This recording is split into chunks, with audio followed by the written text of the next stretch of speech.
one was a shorter one, but it was wrapping up where we left off with the party finishing their tasks in Sylvanas, which was to basically babysit the young Empyrean to-be god Kopoha, who is a little bit too boisterous for her own good. You helped her out with turning what would be a disturbance at the Pixie Parade grounds into a lifting contest that got everybody all riled up, and taught her to be a good sport, and also how to play bone bocce ball or skull bocce ball with the retired god of death Jurgle. Or it's like Jurgul, I guess is the pronunciation. Also, the history of Jurgul is interesting, where he was the god of death who held all the domains that are associated with death, and then he gave up his godhood to the Dead Three. So Merkel, Bane, and who's the other one?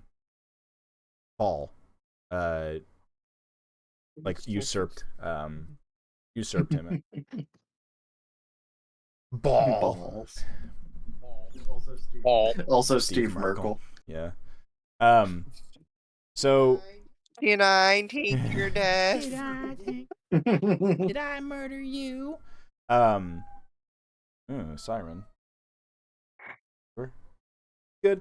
Okay. And after the Bone Bocce Ball Court or competition, you all joined Jurgle at the Afterlife, which is not only a bar in Cyberpunk, but also a undead themed bar underneath the underneath like the big fest hall in Sylvanas, where you had your final conversation with Kopoha and encouraged her to take on her eventual godhood, to talk with her sister and, right things with her, and convincing her to eventually become the god of good vibes, which is great. That's gonna be her.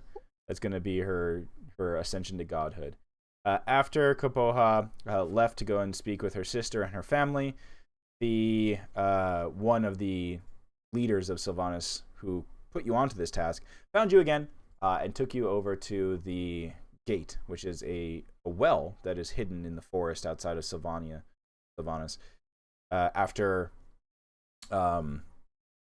After dictating your records to the Mosaic Mimir, which Stock did very well, you returned to Castle Yadkardu, and you talked to Zephyr and pointed the castle in the direction of your next destination, which is heading towards the gate town of Cursed, which houses the gate portal to Carceri.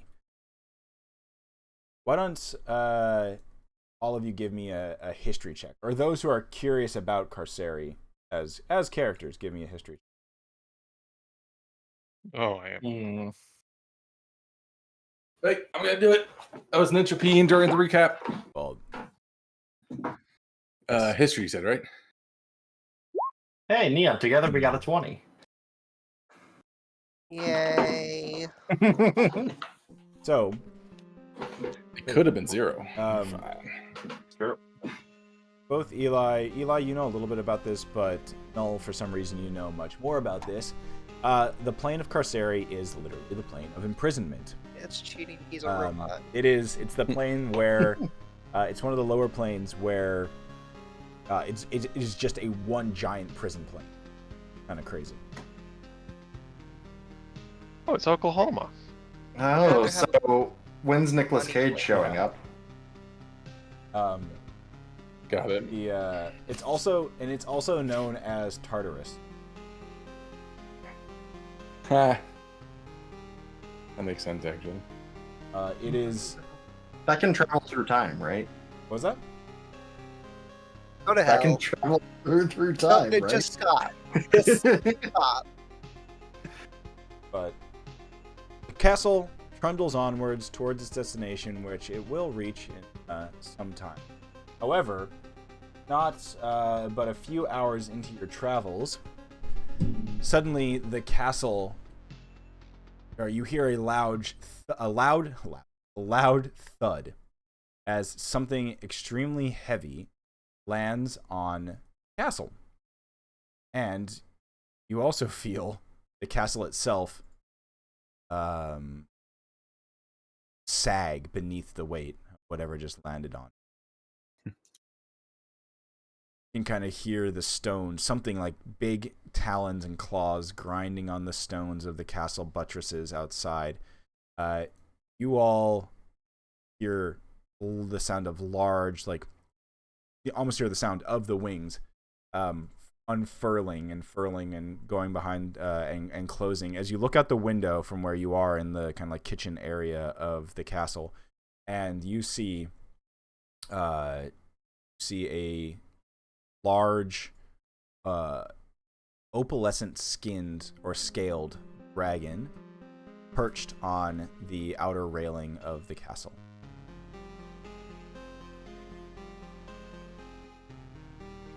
That doesn't seem good. Pick up What the if it's a rifle. friendly lizard? Always something new here. Aren't the white ones evil? So, White one's the white what? one's evil. Aren't the Yeah. So, Maybe back in like the 1980s, but in in 2024, we don't judge people based off the color of their skin. Or What scale. about scales? Yeah. all right. So, as you look out the window, the head of this opalescent skin dragon. So it's like it's not really white. Opalescent. It has like that weird opal gleam to it. Pearlescent thing. And so Yeah. coiled on the buttress of the castle outside, you see this mighty pearl-colored dragon with branching horns. Its brilliant eyes fix onto you all, like through the window. And then in a warm, slow voice that sounds as if it was coming from far, far away, it says, "My old friends, how good it is to see you all again." Oh, I We don't don't like anything about this. Remember you. They just wave. Look, Oh, there hooray, might we have a been friend. one of me, but like we're in the middle of a weird like thing. The You want to explain And- yourself, Dragon? I'm so sorry. I realize that you may not remember me. We met hundreds of years ago. I'm sorry if you have no memory of this. Hundreds. My name is Rene Snoopra. Snoop. Yeah, I have no idea how else to say this name other than Rene Snoopra.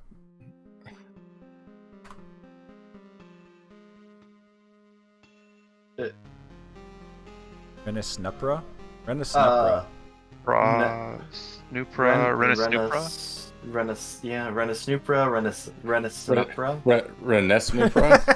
Renesnoopra. Yeah, it's the That's S. medication. So you're pronouncing it like some erectile Rene dysfunction Supra. medicine. What the fuck? Renesnoopra. Take Yeah. Renesnupra. That's Pill. Renesnoopra. Ask your doctor. Yeah. This is when you showed us artwork at the end of the last session, right? That's like almost like a Dark Soul Oh, yeah. boss looking thing. So Yeah. this is what you see. Disregard the massive amounts of light coming from the jaws of this thing, but there you go. I feel that that's important. Hmm. Yeah. I mean, Maybe that's plus just a a new sex. opal dragon thing. Eli's still kind of holding the rifle up defensively, No looking at need it. for you to for any hostilities. I mean you all no harm. I realize that things are a little bit interesting. I may have not met you yet, or at this point in time. Are you a time Yeah. traveler? That makes sense at this point. The dragon nods its head towards you, Null, in a sense of acknowledgement. Says, "I am a time dragon." Now you're just making things up. Are you trying to steal stuff from us? Take this place? No. Well, this is a very important moment. That is all I can tell you right now. I do not want to interfere with things to come. Here. She holds out in her claw, in her giant claw, there is a necklace with a talisman dangling.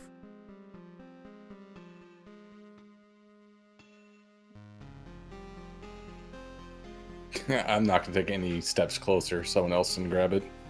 I'll go grab it. I'm a trusting guy. You grab this grab this talisman on the chain, and he looks you directly in your oculus receptacles, in your vision receptacles, and says, "Give this to the one who sees silver. You will understand this in time." May we ask approximately how much time? She cocks her head to the side as if thinking, and says, "I'm not sure. Time is not exact for us. I apologize that I can't be any clearer." Okay. All We're right. new here, so we don't fully expect you to know everything either. Understandable. I appreciate conversation, but I must return to my business. I will be seeing you soon, I believe. And then, with their wings outspread, they take off, leaving a gust of wind blowing in your face as they fly off into the distance of the strange lands of Outlands. And Null, you have a interesting looking talisman on a chain in your hand that was given to you by a time dragon. Yep, I've named it One Who Sees Silver Talisman. Man, the scams they run out here in the Outlands are very convoluted. Zephyr walks out of the castle and is like, "You are very lucky to have been in the presence of a well-aged time dragon. They are rarer and rarer to see here in the Outlands. It is said that, well, they live in some sort of giant mausoleum hidden somewhere here in the Outlands. Nobody quite knows where it is. Massive city where the time dragons guard their eggs and guard their young. But their lives are strange. Their sense of time and timelines are very skewed. They live their lives in a different flow than everybody else." So they're like Merlin 2.0. So if you were like to observe one of these dragons for an extended period, they would just sort of start going reverse, popping in and out of existence. It's very confusing. Time should be linear and one directional, otherwise a lot of things we do don't really make sense. No, you don't understand. Time is a flat circle. I've given you the opportunity to do it.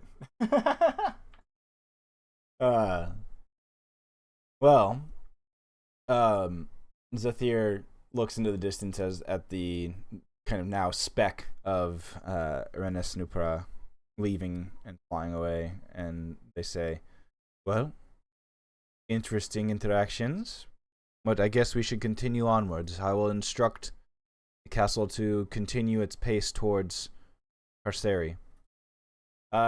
Somebody give me, what was it, 3d6? I think is the roll.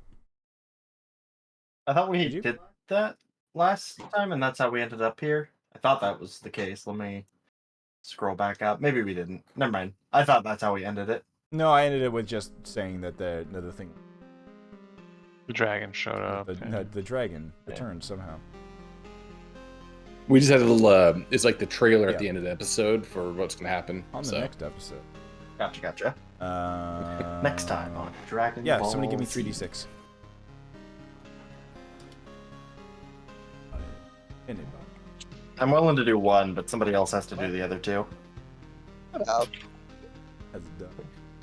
There we go. All right. Well, Eli gets to have the full one because he actually rolled 3D. Fine. I thought we could do this as a team, but Nope. whatever. All right. So, 12 days of travel to get to your destination. What it's gonna take.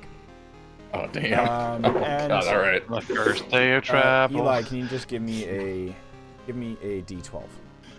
Ooh, yeah. Cool. All right.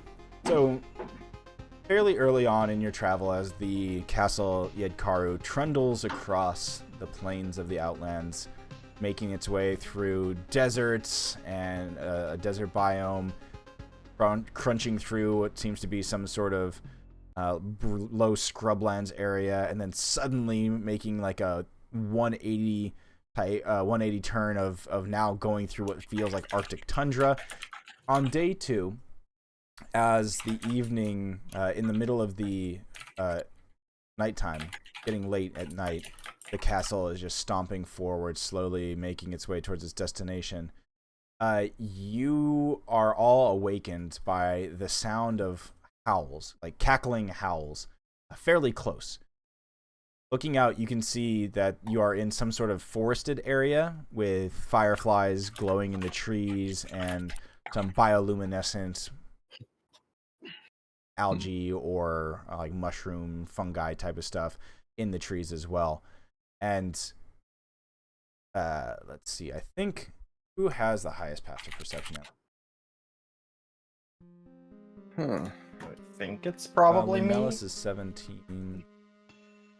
Oh, that's pretty damn good. I'm only 19. 16. Well, I mean, you're all, I think, yeah, Eli, what's yours? I might be the lowest of 13 then. Yeah, Damn. I think even Eli, you hear this, but Lunellus and Null and Stalk, you are all woken up by what honestly can be described as almost like a low bass noise, like a low frequency, like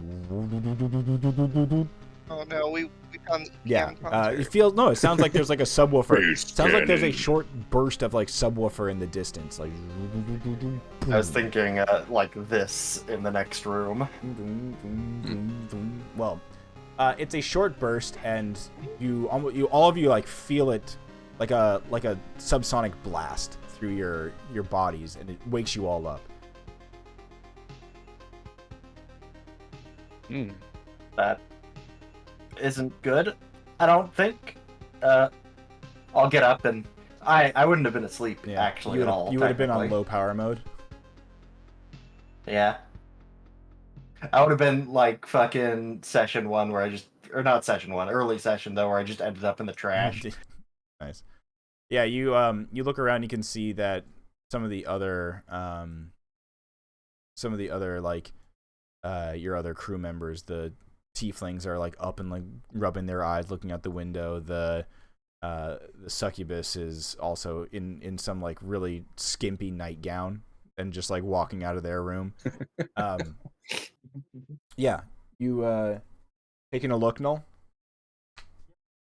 Yep, I will take a look out in the direction it seemed like it was coming from, but I know that can be really hard with base. It actually is not that hard because you can see what looks to be like torches and movement through the trees, chasing some sort of large creature. For a brief moment, you think you can see something peeking through the trees. Can you give me a perception check, please?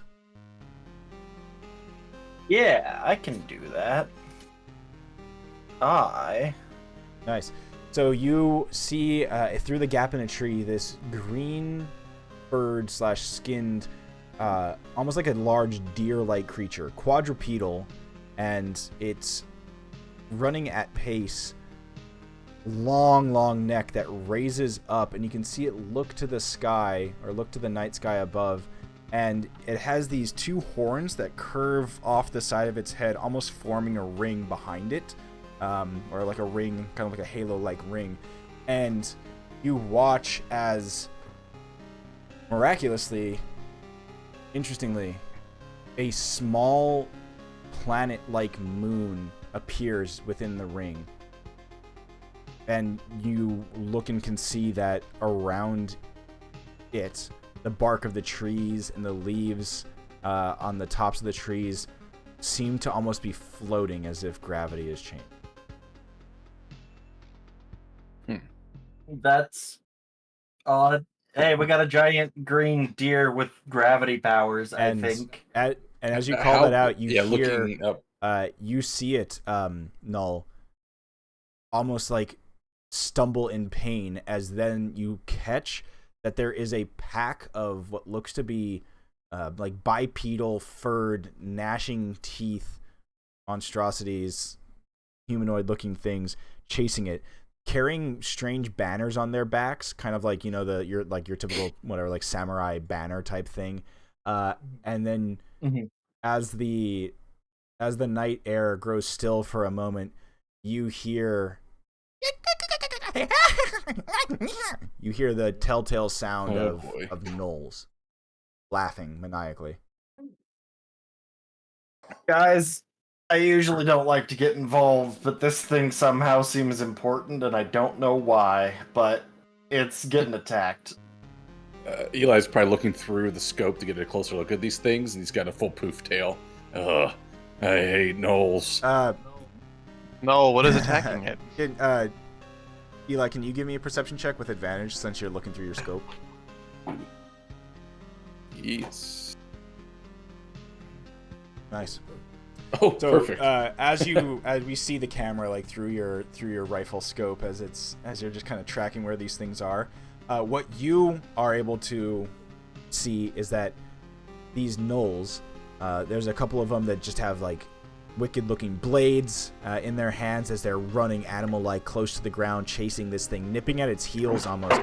And then you can see some of the other gnolls have what look to be like blood-stained bear traps and like and like chains and things like that, like hanging off their back. And there's one large gnoll who has what looks to be like 3 hyenas following closely as it brings up the rear, and on its back it has barbed spears and what looks to be kind of like nets and almost like kind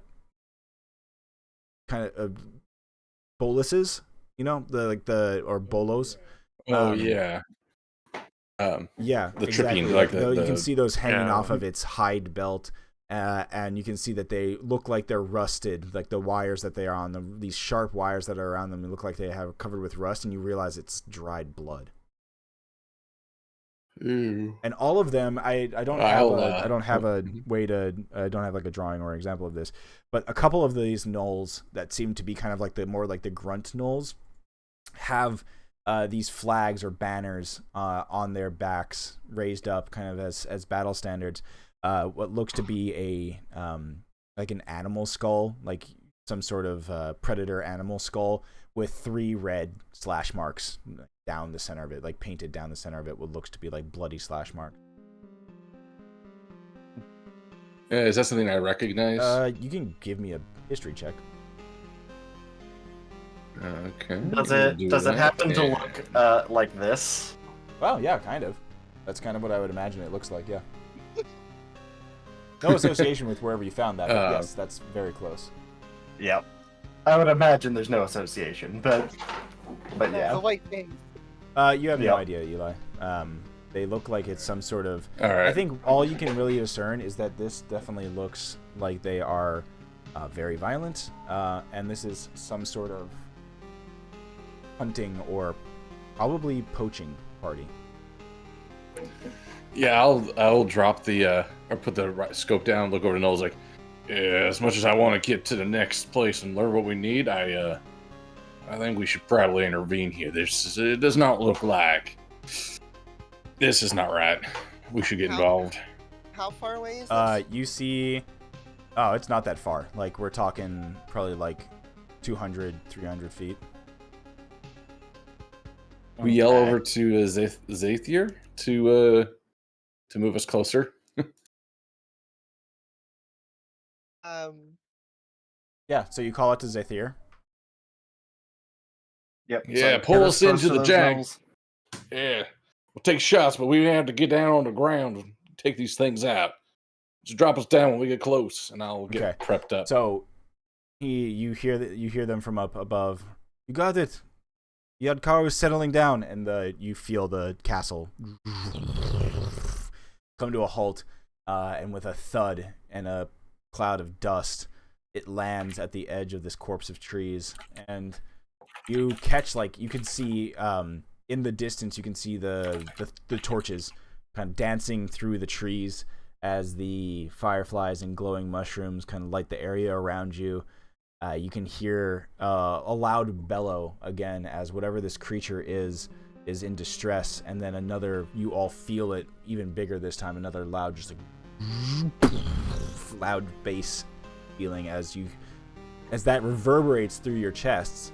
But then in the distance, you also hear the loud, like, yelps and yips of gnolls, like, crying out in pain or panic. Before we come to a stop, I'm gonna jump Okay. off Yeah. and Starlight Step to get as close as I can. Okay, cool.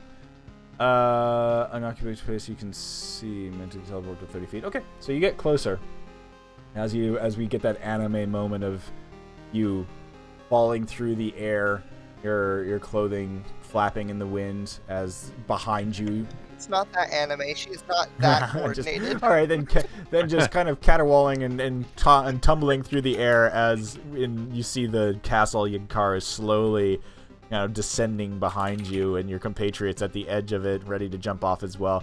You before you reach the ground, you Starlight Step and find yourself further into the trees, and you catch kind of like a straggler, like one of these gnolls who's still trying to run around and is basically like at the back end of the party.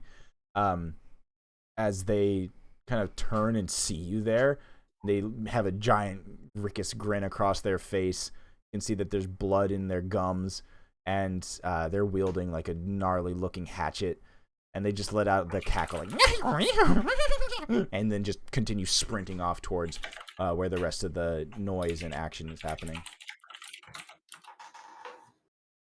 So how close are we when we sat down? I'd say you'll start to run in that direction. You can see that it's off in like 200 feet into the distance. There's the action is happening. Then it will take me a little bit to get there. If possible, I would use all three of my remaining 2 Starlight Steps to try to get within 10 feet of the creature that's running. So you get within, so you pop over there 2 more times, and you get close. You also get close to what seems to be the entire hunting party that is pursuing it. The rest of you, I'd say, are also hot on the heels. Is everybody heading towards this event, towards towards the sound of combat, basically? I'm Yeah. looking to get into range to use my quote unquote Yeah. bow. So I'll bring people actually- over. So first off is I will bring.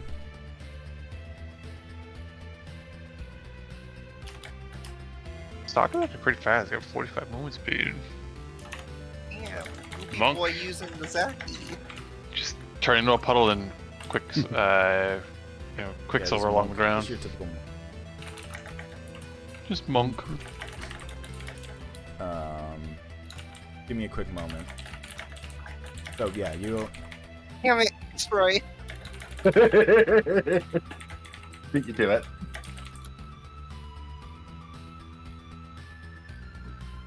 I think this should be out here. Trying to make sure that there's some light.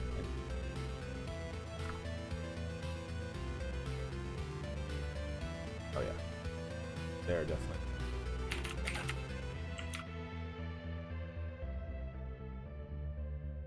All right, that should be more than enough. Okay, so Luna, so you are the first one on the scene, so you get like the action, I would say, before we start to roll into stuff.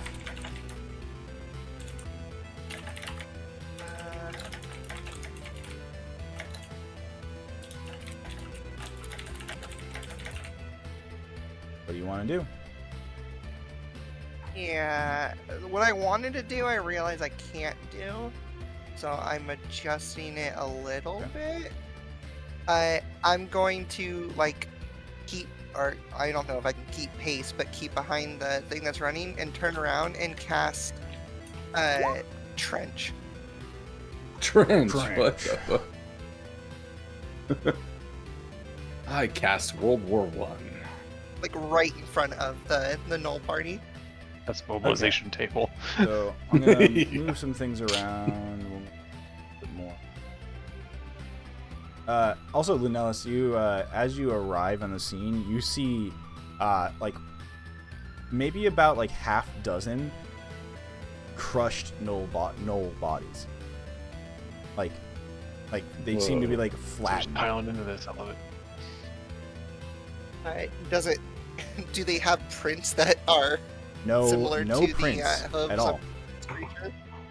Oh, okay. Oh. Oh, weird. gravity. Yeah. Okay, so I'm gonna bring you all over to this, where you will see. Didn't the Cyberpunk anime have a scene with something like that? I'm trying to remember. It was a show where someone got like smashed by a gravity bomb. It was wild. That thing is so cool. Whoa. Okay, so where are you putting this? I'll move some of these little dudes around. would Yeah, I was probably gonna say be, I'll like, move them right back a little there. bit as they are chasing this thing. They kind of now have it surrounded, as there's a bunch of these little dudes. The ones on the periphery, on the outside out here, all have like bows and are aiming at, taking shots at it. And the other ones all around here are all like, you know, swords, scimitars, types of things. So you make a trench. Okay, what is the trench? 5 foot, 60 feet 5 feet long, wide, 5 foot deep trenches. Okay, so it's basically just like a. I essentially just used it to try to drop some into there. Yeah. Okay, that's definitely doable. Triple that. So basically, that I would assume that it's basically just like.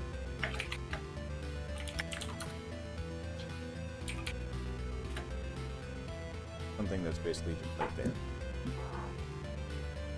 Okay. Yeah. So yeah, we'll say like three of these dudes end up getting dropped in here, and they're now all like prone on their asses as it also fills up with water from the nearby kind of river lake thing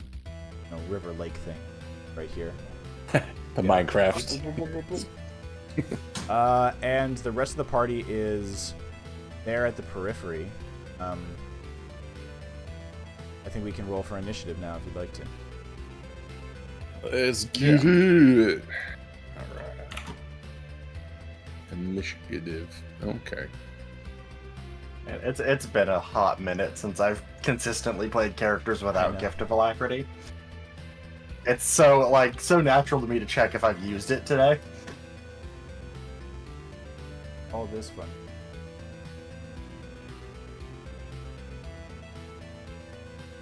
Be a little bit manual for the for this beast. Oof, they're slow. Well, it's being Oh, yeah, hairy. they're wounded. Taking the time. Did you say there's like in the art here with like the little planet and moon thing? Those are kind of orbiting Yeah, around the let me antlers. show you. Ooh, okay. Yeah, Oh, wait, I'll show there's you more more. without giving away. And I think you answered this earlier, but it's now kind of cornered and stopped running Yes. here. It is definitely good. Okay.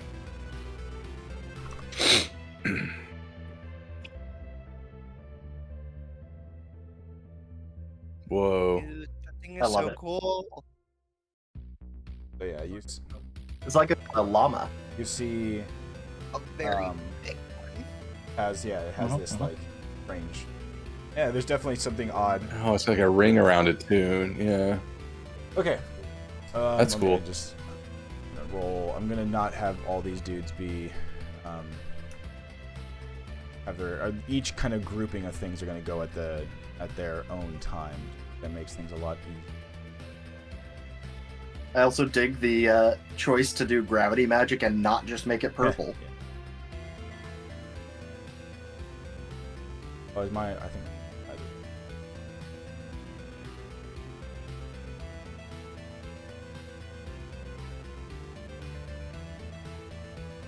Flesh Gnar. This fucker. Okay. Wow, everybody's rolling booty holes. Least dog.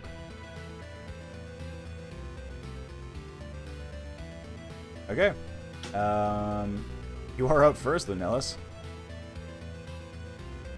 Makes sense. Fittingly. On scene first to start criming. How injured does this Not thing very, look? actually. Okay.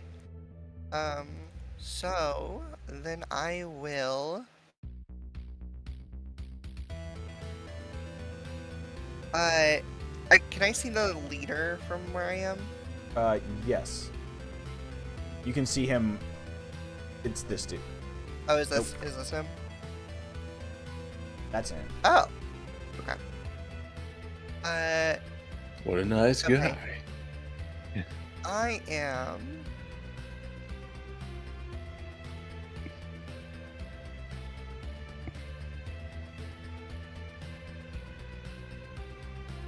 Gonna do this. Dryad's Kiss. What's the area? It's on a target. So I'm casting it on him. Okay. And it's a wisdom save. It's worded weird, but it's just a wisdom saving throw. Good. Hunt Master. Right. Wisdom saving throw. 5. So 12 damage, and flower buds grow on their Ew. skin, and they have to be removed with a check. And as long as they're on the skin and they take damage from a spell, they take an additional 1d8. Oh, nice. Yeah, That's it's like cool. sapped. They're like whatchamacallit. Just fucking leech seeded them. Once 4 Yeah. blossoms have been formed, so 4 spells, they can't be Okay, removed. so the boy's got Damn. flowers on him. What's a good thing for flowery stuff? I don't know. It's like a shorter duration hex. For damage wise, it is. That looks like a flower. Okay. Cool. All right. Nice. At the end of your turn. Oh, sorry. Is that the end of your turn? Or do you stay there? What are you doing? Uh,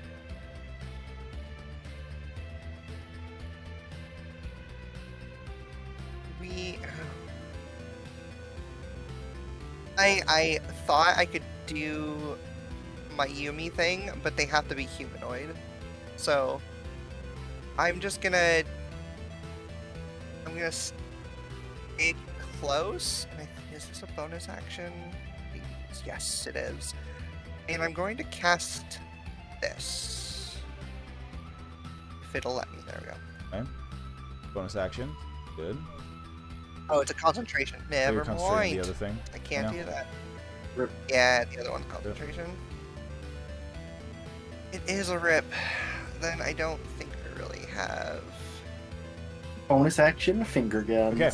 So at the end of your turn, the large creature lets out a bleat, I guess, a pained call, like, and you all feel that strange, like, well, the majority of you hear it, but Lunellus and a bunch of these other enemies in the area feel that kind of reverberating bass.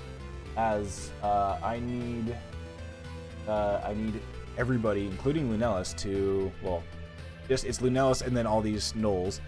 They all need to give me a strength saving throw. Oh no. Godspeed. Probably fine. Probably fine. Yeah. What do I have? Nope, it doesn't do it. Fuck me up. Alright, I'm just gonna do one roll for you guys. Flesh Nars, they do a strength saving throw. That's a fail. A hyena saving throw. That's a fail. The Oh, we know she. Nels has yes, failed too. Nels has definitely failed. Ooh, the Huntmaster saves. Back roll.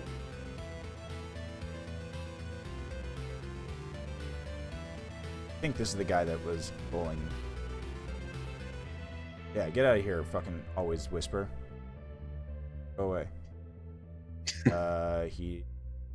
He saves as well. So all the like jobbers fail, and including Lunellas. The Pack Lord and the Huntmaster save. You feel suddenly gravity increases tenfold around you. Lunellas and all of these gnolls are knocked prone, and your movement speed is now halved. Can I close the trench? Probably not. No. Crush him in there. That'd be funny. Yeah. So all of these gnolls, everybody but the Pack Lord and the Huntmaster are knocked prone. But it's like, yeah, you feel that as everybody's just kind of crushed. Up next is the Pack Lord itself.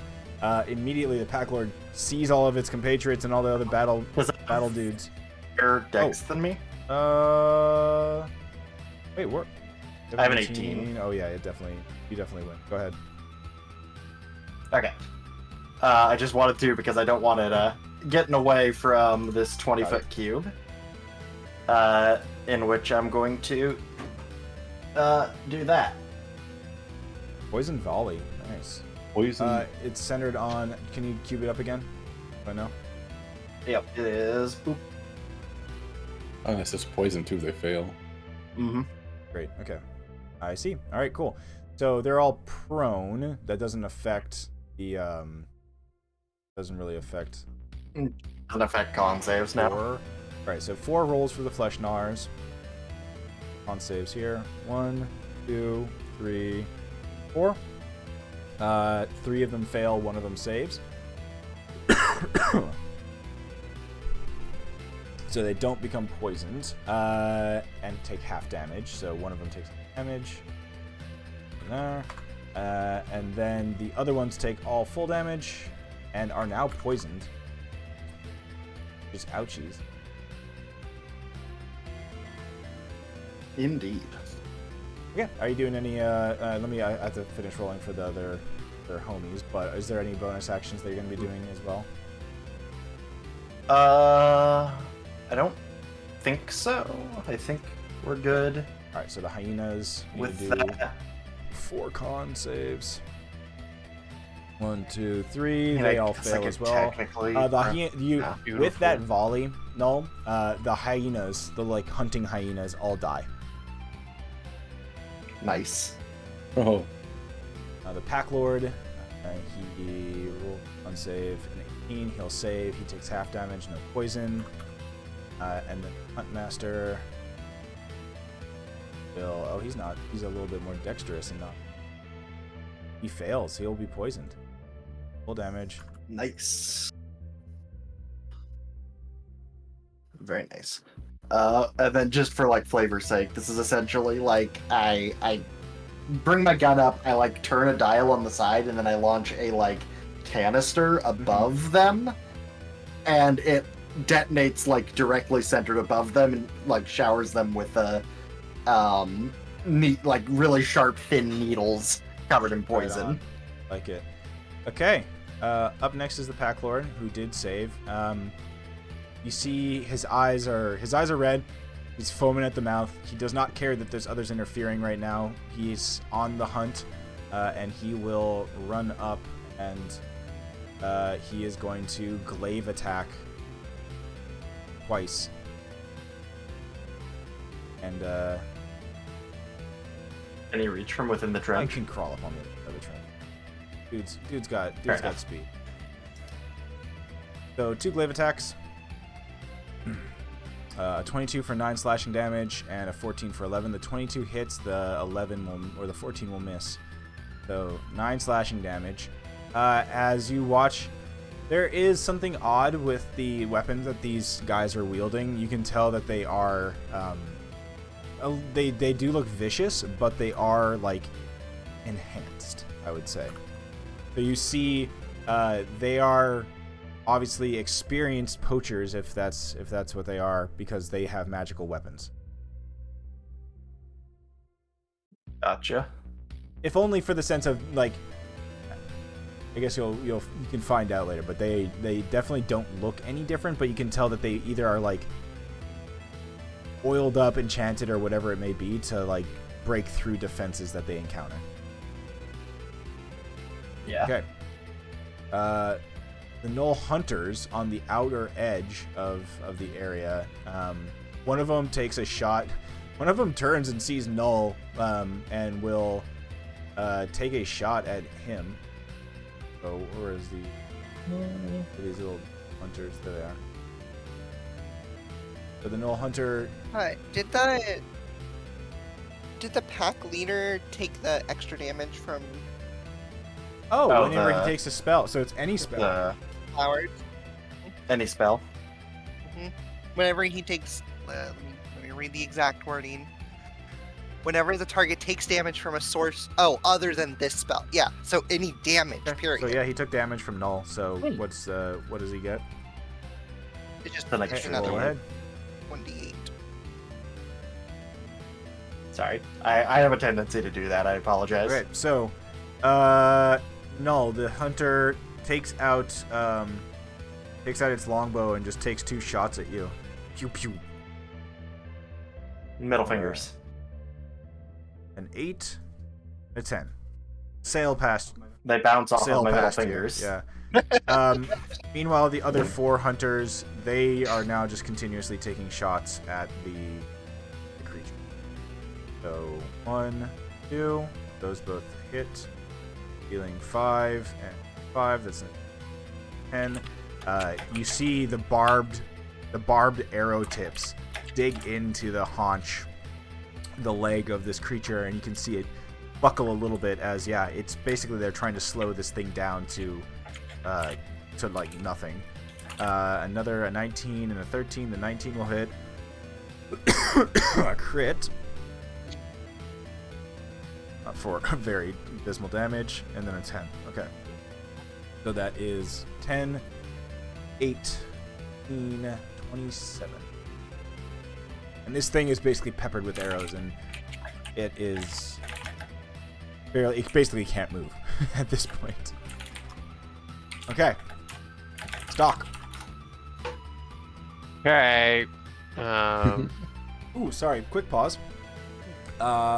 At the end of the hunters, or at the Gnoll hunts, you hear the reverb happen again. Oh boy. As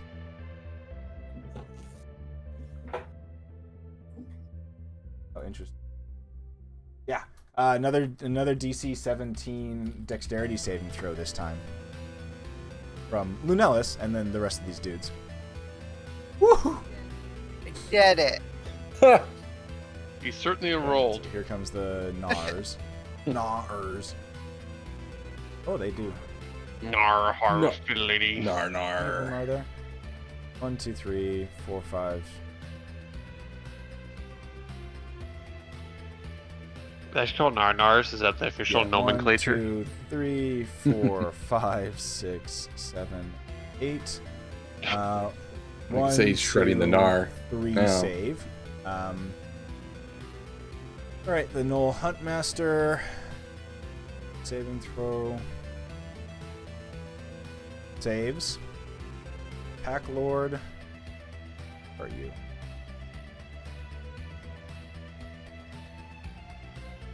Fails. And that is it. So basically, the happens again. and everybody who had been crushed to the ground, you are all suddenly elevated as gravity reverses in the opposite direction, and you are now 20 feet above the ground. Whee! So, the Huntmaster is fine. The Pack Lord, yeah. So the Pack Lord is 20. 2. Am I still technically prone? Yeah, technically. Everybody's speed is reduced. Who failed, also your speed is reduced to just 10. Disadvantage on attack rolls, dexterity saving throws. Feels like a wombo combo's incoming. I feel I'm gonna be slammed to the ground here soon. Maybe. Okay. I just need to pick which one of these guys is not in the air. There's how many of them? 3 saved? 1, 2. 1 second. 2, and then this dude's up in a tree. Okay. Good to me. The guys in the ditch are fine. That's what it is. Okay, cool. All right. Stock, it is now your turn. Okay. We're just gonna go one by one here. Is this person reachable? Yep. Okay. Then we're gonna just Yeah, do what we do. The guy with a longbow who just missed Null turns to you, and you just hear the like the typical Null sounds as he acknowledges your presence of surprise. Okay. Null is friend. We don't stab friends. Oh, Oh. I guess that means he's a Yes, it friend. is. I guess so. I will do the old bonus. Then you have 2 attacks at this point. Yes. That hits. Okay. Experiencing damage, stabs into their hairy Sure. abdomen. Does unarmed strike Yes, do that anything hits. or? Okay. Cool. For 11. Cool. Just gonna stick with that going forward. Did you flurry, or are you just doing that? Oh yeah. Sorry. I should have flurry node. So get one more there. Yep. Oh yeah. Okay. In a swift bout of spear punch, you kill this thing. Okay. Bye. Let's go up to the next one. Great.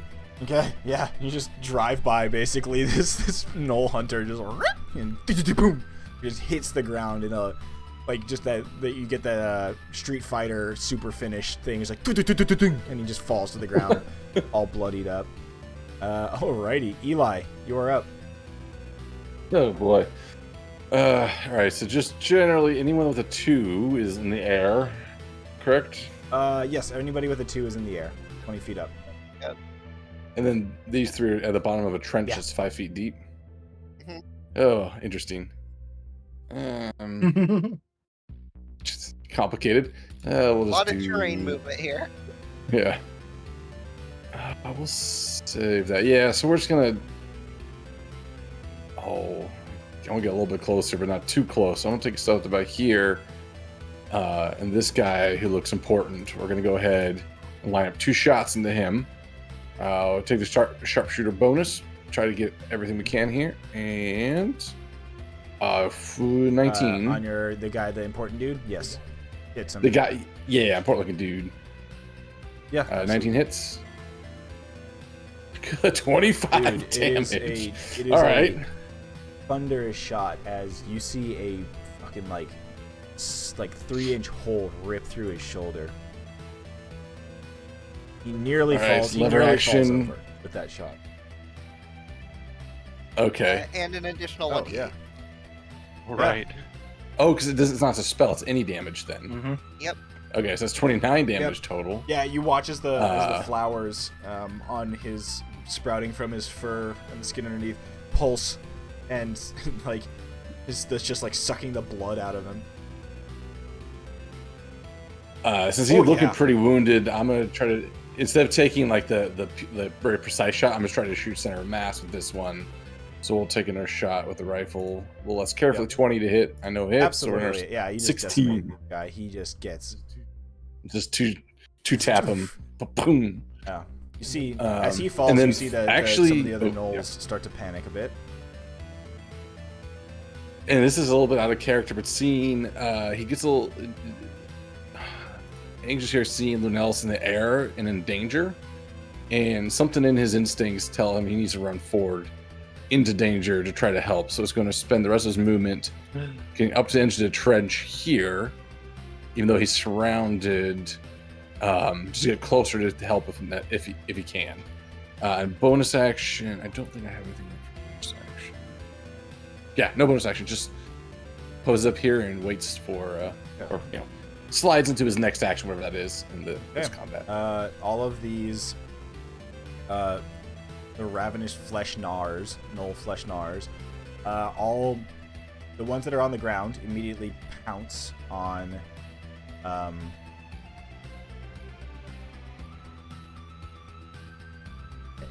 The ones that are on the ground immediately jump up and pounce at the haunches of the creature. So 3 bite. Oh wow! So here comes 1.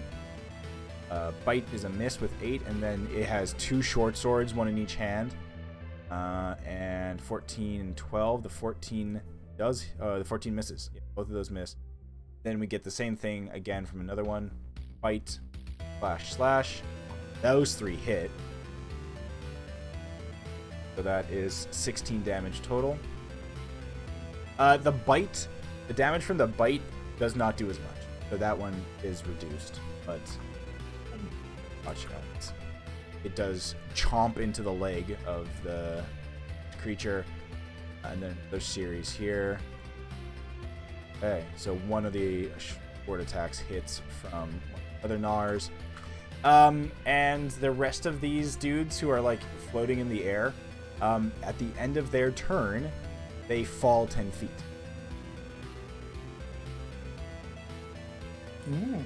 And all of them moved, like, they can move. But they all moved like 10 feet in a direction. So that kind of actually means they would still be out of range. At the end of the turn, they fall, because this thing's not 20 feet tall. Interesting. Very interesting. And so all the little guys don't have weapons? They just Teeth are and using 2 their swords. teeth? Okay. Fair enough. Gotta get visceral. Yep. Okay.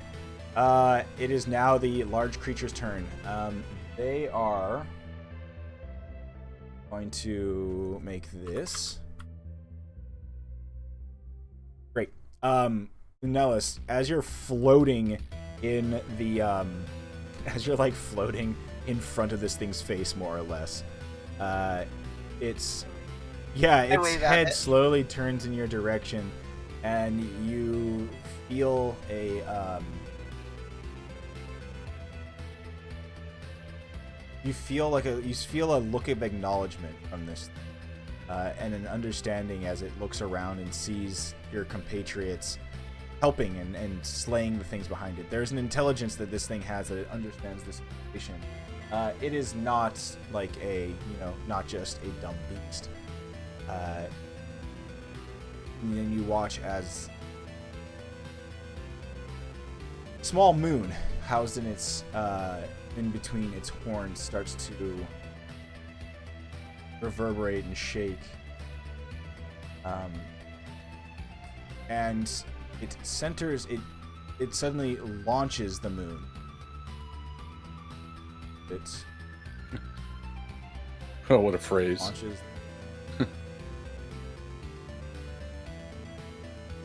Yeah, right there. Hey, if it hits Eli, Okay, it hits Eli. so- It's fine. It is still, because it's going to be a He's little put bit. himself in danger and everything. You could put it in the trench, 5 feet down. Yeah, it's gonna try to hit. It's gonna try That's to how hit you as many of hide these a dudes as crashing moon. possible. So it's gonna be Eli. You're gonna be in this. It's gonna hit almost all of them except for. That's fine. Yeah, it's actually gonna it's gonna take like a step back or like underneath these guys. Back as it floats. These things are like floating around him now. All right, I need you to give me a dexterity saving throw. As suddenly this, Okay. the moon rises up from between its horns and then falls to the ground in the center right here. Okay, so you fail. 14. And All right. let's see. All the flesh gnawers need to make saves. How many of them are in there? 1, 2, 3, 4, 5. 1, 2, 3, 4. Ooh, yeah, 5. yeah. All right. Ooh, Well, one yeah. save. And then the pack lord Like Stock's actually saying this from a distance. saves as well. All right. So there's a sudden impact.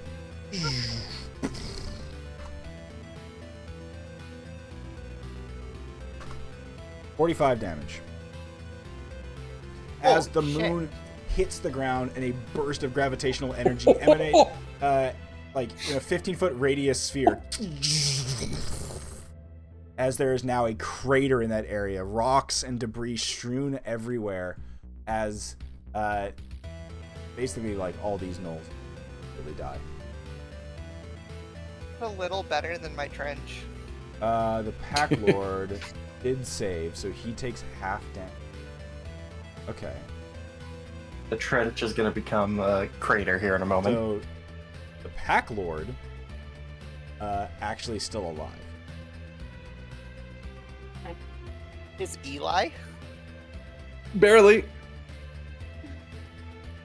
I rolled. Luckily, with this level up, I rolled max HP. Otherwise, I think I'd be dead. Okay. Well, no, I have 9 HP still. So Sorry. all of I these, was up regardless. you watch as all of these gnolls, including the ones that are floating, just suddenly like get like absolutely just flattened and decimated. It is bludgeoning damage done. So they're just crushed. Lunos, they look like the corpses now look like what the other corpses that you saw as you were like approaching. So this thing has tried to do this or has done this before. And you do watch as you can see another kind of speck of matter in between its horns start to kind of form again, slowly. Oh, that's cool. It's like a recharge thing. And it will.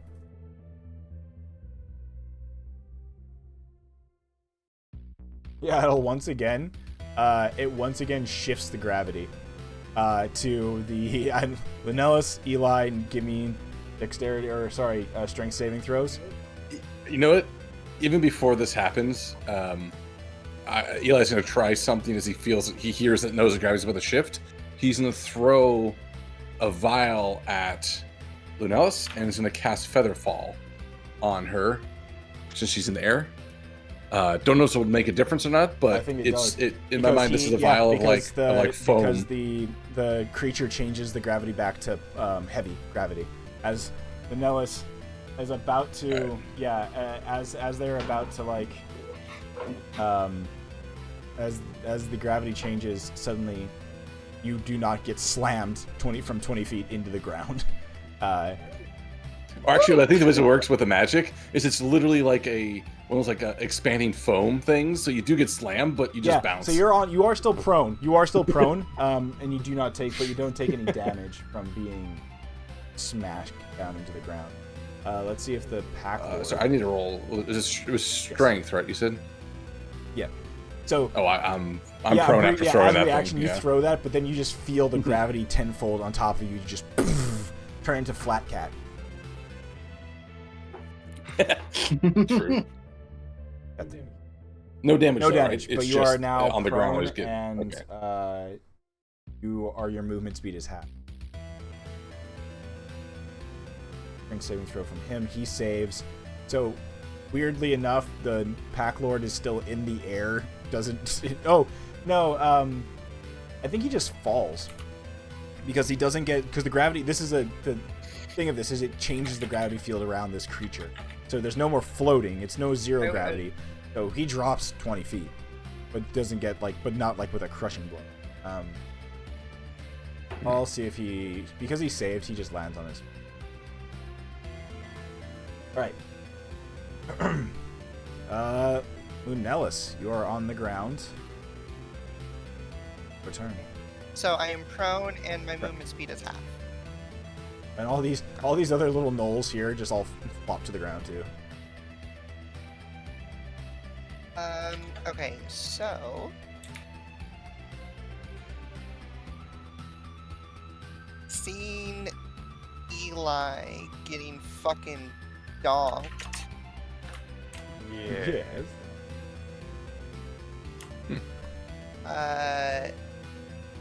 He really, really wants to make sure that you don't die.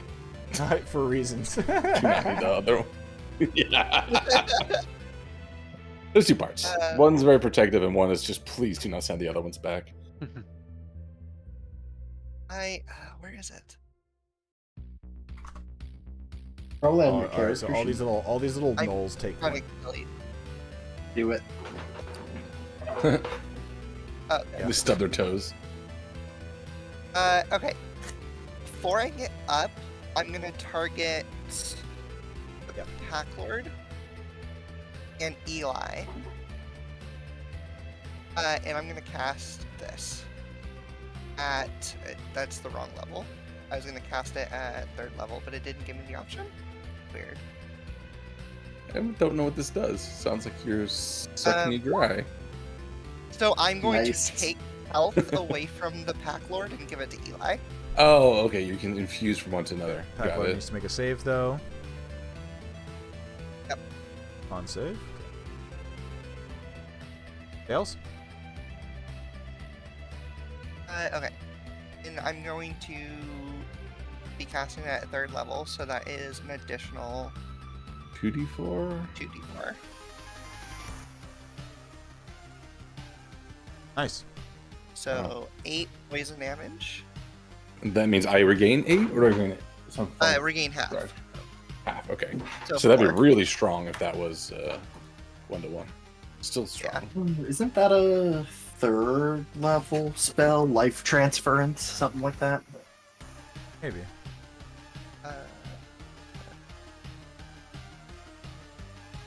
And then I'm gonna get up and with.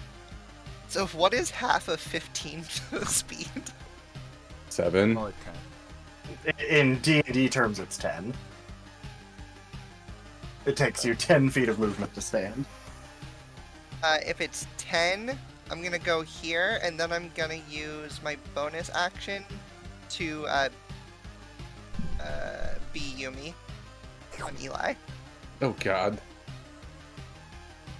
I ain't reading all that. You gain a temporary hit point, 21 temporary hit points. That's no longer. Okay.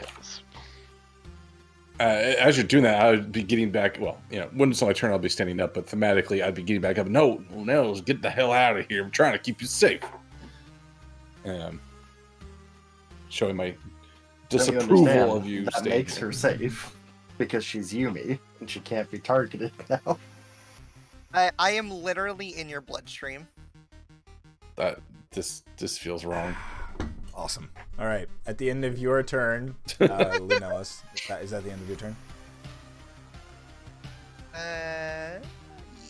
Yes. Bonus action. You watch as the large creature start to glow, and the glow transfers down to its hooves as it bends its legs, and you watch as the arrows that were embedded in its haunches and sides kind of like fall out and clatter to the ground as it suddenly teleports 30 feet and like lands literally on top of these Gnoll hunters that are on the other side. Once again, a lovely DC save for the 3 Flesh Gnars. 1, 2, 3. Okay, they one of them, 2 of them save. The third one here at the bottom fails, and then 2 on the 1 and 2. Okay, so they both fail. All right.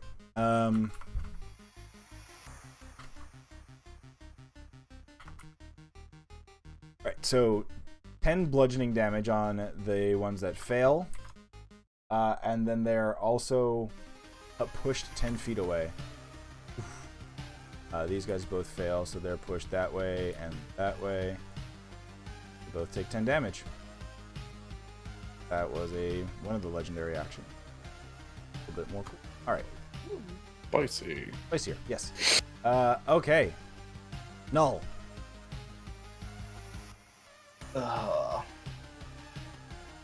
Damn, that kinda. Trying to decide how worth it something I want to do is. Yes. It's just, it was so much better before everybody got spread out. Yeah, Blake. Gosh dang it, animal thing. Yeah. Fuck it. I'll do it anyways. I'll get these 4. And I'm going to hit them with, I'm loading up a different canister. This one's white instead of green. And I'm going to launch it into the middle, and they need to make strength saves or be disarmed. Oh no, the Bukkake bullet. It's Oh, jeez. wind. The Bukkake bullet. Yeah, I'm reflavoring it, but yeah. Alright. The Flesh Gnars. They need to do strength saving throws? Yep. It's probably not I mean, the you have a best, DC 14. but Or strength is not. They don't have a yeah. That's 1 save, 2 fails on them. Okay. So yeah, I'd say probably the one that's furthest away saves. The other 2, yeah, their weapons get blown out of their hands. The Pack Lord. Yeah, and then the big boy, Okay. yeah. He's probably stronger. Oh, damn. So yeah, he loses his weapon. Does he lose all of his weapons? Any weapon Okay, he so is the glaive, holding. yeah, the glaive gets blown out. Yeah. 10 Nice. feet away, and it's kind of a weird thing because in D&D it's a free action to pick up a weapon. So it's like,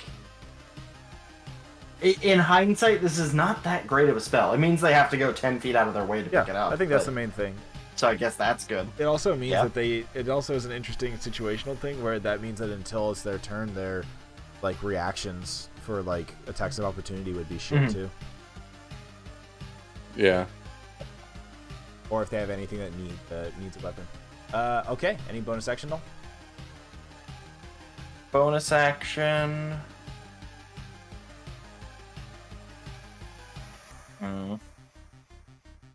Probably not. Just because it wouldn't be all that great, I don't think. I can like set up for next turn, but I'd rather not. I'm just gonna run. I'm just gonna run towards. Okay, that's my turn. Cool. So yeah, with the Pack Lord, he will spin around, bar his teeth, and not really understanding what happened with Lunella, he's gonna take the longbow. I think it's a longbow off his back. Yes, he takes the longbow off his back and takes 2 shots at Eli, thinking that he's gonna take down a target. 21 for 3 and a 15 for 6. Yeah, that hits. Yeah. 15 misses. And then you hear him yip out something as he will incite rampage. Granted, doesn't really make sense because nothing within. Unless. That's the one that I'm by. Oh yeah, thank you. Perfect. So that hunter will make a melee attack at you as it bites you. Chomp, chomp. Great. Oh! 6 damage. All right. Huh. Billy Knowles. Crits are for kids. Yeah. Our Yeah, Jello essence. Yeah, the Knoll like Oh, it's like a dog who gets like peanut butter and just, yeah, it's just like Knoll's can't get it out of their reaction is mouth. absolutely just like.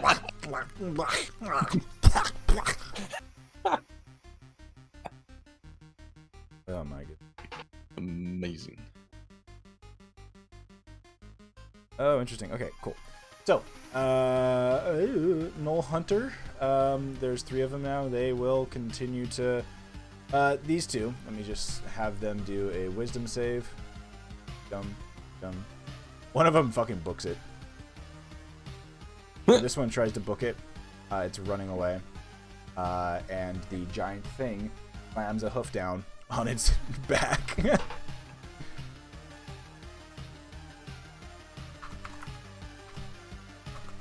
A 12 to hit it. Ooh, that just misses. Fortunate. Oh wow. Yeah, Well, oh well. Yes, Scrub that scrub gets gets away. The other one will take a spear out and just like run at it. 2-handed spear. Make 2 attacks. Miss both attacks. Alright. And then the other one. And the other Knoll will take 2 spear attacks at Doc. 21 to hit and a 20 to hit. Those both hit Stock, I believe. Those are both gonna hit pretty good. 3 piercing, 6 piercing, 9 to 9. Okay. Okay. Somehow you took more damage than a crit. It is. And with this, we're Yes. going to take a quick pause because I'm going to settle River. All right. Oh, Right. good. I need to I'll grab go out then. or use the bathrooms. I'll be back.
the thing where I slide down in the chair and my ass is like on the edge of the chair, and then I've got a gap underneath my back. It's real great for it. Ass slide beneath chair. Just fill that gap. Something. Yes. Dark side. Destroy needs to fill his ass gap. Is what he's saying. What are you eating, Chuggles? Slash, what is your Just microphone delicious. eating? Oh, sorry. I got an entire snack tray from DM. It's great. They had cheese sticks and a little bag of popcorn, zucchini bread. Why did you and- say it? No, see, I already ate the cheese. I ate it so quickly that I didn't even realize I had it. The dark summoning is have no, it's too late. Residual I have cheese. I have high chews here too. Residual cheese cheese, around. yeah. Okay. She's Get been here back anyways. into it. The boy is asleep. He's passed out. All right. So we're back into the tail end of this battle. Good boy. Stalk. You are up. There is a very angry Knoll who has just speared you at least twice. And a very angry Knoll who had his attack ruined because people split up. Dude. Oh yeah. We're hitting it back. Anything above a 13, dude, right now, or 13 or higher hits. All right. So yeah, 11 piercing damage, a second attack onto it. Mm-hmm. Yeah. Uh huh. It's basically almost down after that. Yeah, we'll just do the bonus arena. Okay. Yep. Yeah. I'll say that hits. It's good. Yeah, That's okay. fine. This dude's fucking done. Okay. The null is inconsequential. Stop! He's already dead. One Knoll. Okay. Can Can you move? Can you move over water? You had that thing yet? Levels. What? Water running. And then monks get it. Maybe it's level They 7. get it at some point, but I think what I just got was stillness of the mind and Okay, evasion. So that's water here. Okay. Why the fuck is the null standing in it? He's at the Stock edge. steps in, He's it's on like- the it's like- precipice. Okay, fine. Well, He is about Yeah. to shatter. I'll just stand right here then. All right. Eli, your turn. Yeah, Eli's still in this sort of weird fight and flight mode. Not thinking as clearly and just seeing opponents across the way. Is this Yes. trench still here, by the way? Okay. It's permanent. Yes. He has Trent. I would say during this whole kerfluffle that occurred, he's dropped the rifle and he's going to pull a hand axe off his belt and run between Null and Stock and jump across. Which I guess, I mean, technically, when else comes with. And then I'm going to swing at the Null Pack Lord. Yeah, that guy there with the hand axe. Which is called Yeetus Deletus, but we'll just use it in melee. So make sure I have the right things ticked here. Yeah, it should be fine. 17 for 2, and then 23 for 7. Yeah. Min and max. So just swings. Oh, yeah, I get 2 attacks. And Eli's very much in like kind of lost in the sauce of the battle at this All right. point. Well, is there any does Lunellis's your Yumi-ing give any bonuses or no? No. It Just gave the him temp the HP. temp HP. Okay. I did it again. I'm sorry. And I you keep are doing that. but you are also just basically you act from I'm also immune, but I also can't move. and you act from within. So you really act from are within just him, right. And my spells that are cast, not self, but like what are they called? Touch. My touch spells are an extra Oh, 5 cool. feet now. Okay. So that's, The remaining flesh gnawers don't have their. They do not have their whatchamacallit? Their swords because they got disarmed. They're also just gonna run in a frenzy, so they're running at right. They don't have any weapons, so they're just doing bite attacks. Eli just making the cat fight noises at the moment. Yeah. So just 3 bite attacks here. 1, 2, 3. A crit on one of them. The 14 will miss. Yeah, that's the only one. Damage. Only one that hits that one. Can I Okay. make a quick question / argument? So I grabbed the spell because thematically it was fitting, but I'm wondering if you would allow me to use it while I am in Yeah, the course. Yumi. Because it's only when I Well, take you- damage. But your bonus, But- your bonus HP is, it's. Here's the thing, I would say as long as Eli Alright, still has cool. bonus HP. That makes Yeah, sense. well, if yeah. if he loses bonus HP, I'm kicked out. Oh, Makes yeah, complete sense then, No.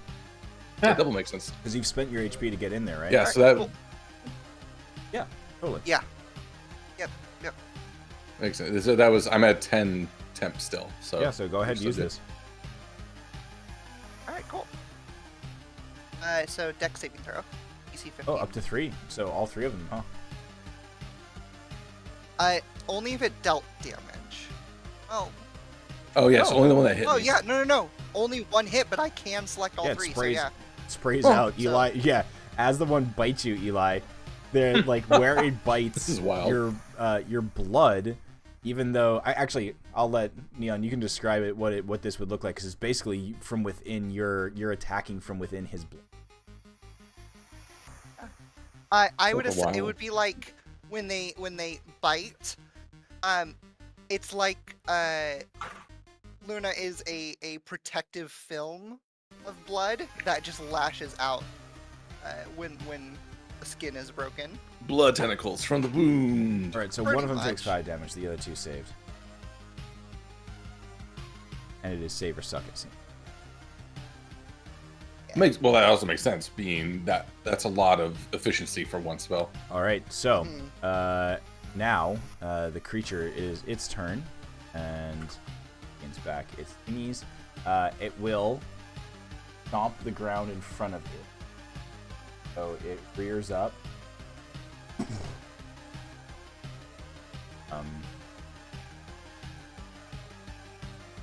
So what is it?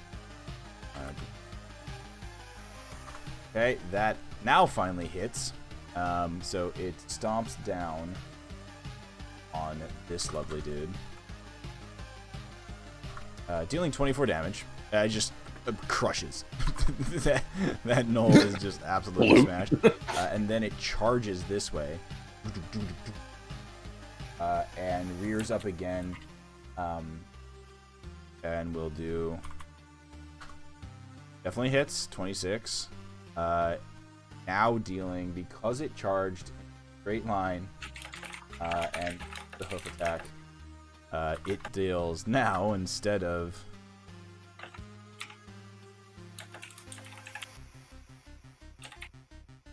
It just goes in and deals 34 damage to this knoll. That one's crushed too. It doesn't. The knoll does not need to make a strength saving throw, otherwise, and is not knocked prone. It's just crushed into the ground. Literally, the knoll's head is just driven down into the dirt path. That is its turn. The Linellis, you are up. Okay. I am. I want to set up for something, but I don't know if this combat's gonna last that long. Yeah, you see right now. I'm right not now, gonna last that long. One of the other knoll, the last knoll hunter is gone, run off. The only remaining alive people there's only 3 remaining. How about to healthy fall does this over. one look? Okay. I won't set up for that then. I will, as a bonus action spell, I'm gonna do this, and I'm gonna move Eli 5 feet out of harm's way. But I mean, it's like picking up the cat away from the food. It's like, no, Pretty no. much. Just so not surrounded. Yeah, and this is almost kind of like a puppet-like movement, huh? Because it's from within. Although it's this one, Uh-huh. it's this willing creature. Oh, I I'm- mean, yeah, if Eli isn't willing. Maybe a save. No, he's not at this point. We could treat it as a save if you want to do that. I mean, if she gets resistance, she's not going to do it.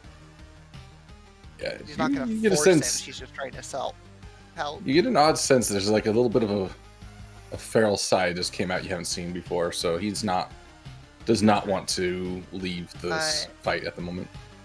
Would that still go through, or like does that just fizzle, or does it not cast? What do you mean? I'd hope it wouldn't cast, right? It would not cost anything. Yeah. Like, is that my bonus action even if it didn't work?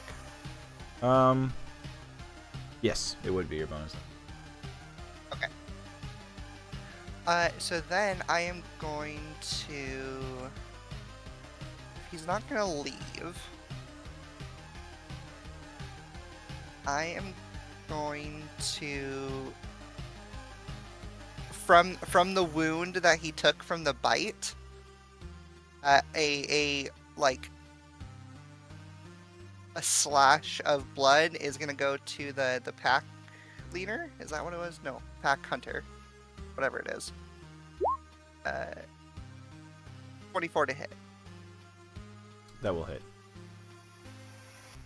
Are you doing the pack lord? Pack lord. Yes, That's what okay. it is. Yes. Got it. So it is 7, and then plus my wisdom modifier, which is 4. Yeah. So 11. Your blood lashes out from within Eli, from where the bite was, and you take this thing out. Oh, Yeah, that's a man. cool Let's go. conditional. I like that. Right? So what I wanted to set up, I was gonna cast a spell that let me give my HP to Eli, Mhm. so I could put myself under half. That was the Ah. one I was thinking of. By the way, life transference. All right. Yeah. It wasn't damage something and steal it. It was Yeah. Damage take from yourself you, and give send from it. you, give suck from you, go to others. Okay. Yeah. Is that The blood lashes out, strikes across the front of the Knoll Packlord, who lets out a yipe of pain and falls into the trench. Okay. Null. Only 2 of the little hunters remain, and they are faced with the fury of, oh, actually, at the end of Luna's turn, the, one, as the hoof guy did the thing, or as the hoof guy, as the giant deer did its thing, you see the moon grow slightly, and it's within its antlers, within its horns, but it does not regrow fully. And then it will expend. It will expend two legendary actions to create a gravity well over here. And basically just suck in. Just gonna suck in these last 2 guys. They need to do strength saving throws. 1 saves, 1 fails.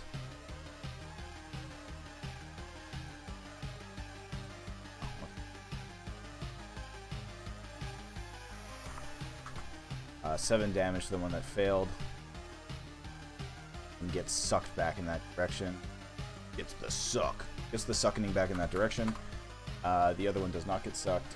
And this one is actually now restrained. That's fun. Ooh, very fun. So that one's disarmed and restrained. Now, Null, it is your turn. All right. Let's see. What am I doing?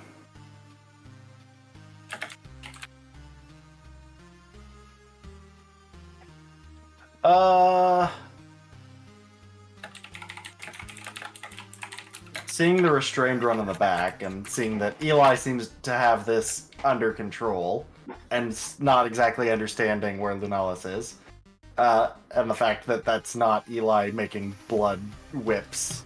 Because I wasn't paying attention. Anyways, I'm going to fire at the restrained guy, because, Yes, I'll you have will. advantage on that. So it's just going to be a Yes. 16.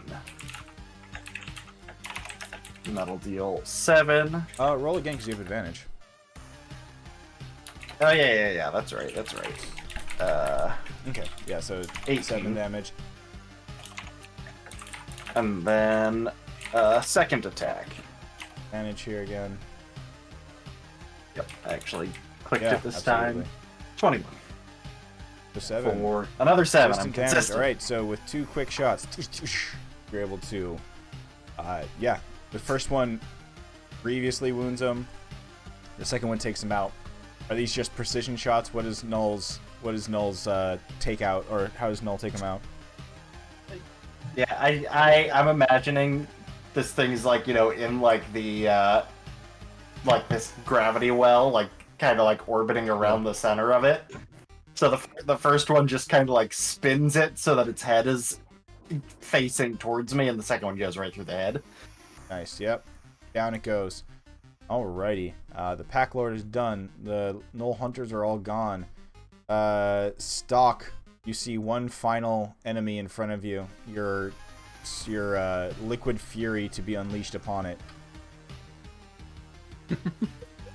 Yeah, gonna do it. Give him the goop. Good. Yeah, you can bound Goop his over the. ass. You can probably like just walk over Yeah, I the got- pit because it's now filled with dead gnolls. The trench. I was gonna say I think I actually have movement to just walk around the whole thing. Monk things. Mm-hmm. Yeah. Yeah. Yeah, you just meander around the outside. Not that it matters for this, but it's just funny to flex. Okay. You come it's the Okay. oh my god, I'm just imagining it's like the Null watches as you run around and just kind of like loses track of you, and then you suddenly just come fucking like trucking like a freight train around the other side of the pit. It's the WWE like wrestling bullshit where they're like outside the ring and the guy like runs around the fucking perimeter of the ring and like tackles the dude and like, oh no, he's coming. Steel chairs it, yeah. 14 will hit him. Oh yeah. Oh yeah. Yeah, both hits. There we So, go. 20 damage on the first spear and spear. He literally is like fatality mode after that. He's wiggling there, and you see a fucking giant flashing text above his head that says "Finish him." That would just be the most, just kind of slurp around, give a little tiny thing will appear in Stock's chest, a little finger. Just goes boop and pushes the Null into the pit on top of the other ones. All right, he's done. He's dead. He's gone. And as that Null falls, the grove that you're in goes silent as you all catch your breath, looking around at the some of them partially dismembered, a lot of them like just grievously wounded and crushed bodies of all these of the Null poachers. And as the forest returns to like settling down, the large creature, you can see it's tense for a moment, and then with its kind of gaze that has knowledge and intelligence behind those eyes, it does the like front kneel to you all, where it bows down and goes low on its front legs, and it bows its head and touches its forehead to the ground in front of you all. And it's a really interesting scene where, as it does that, the curved horns of its head lay out in front of it as well, and you just are now almost eye to eye with the regrown and floating moon-like object, just floating and rotating in its. In Eli's head is Luna's voice just, can we touch it?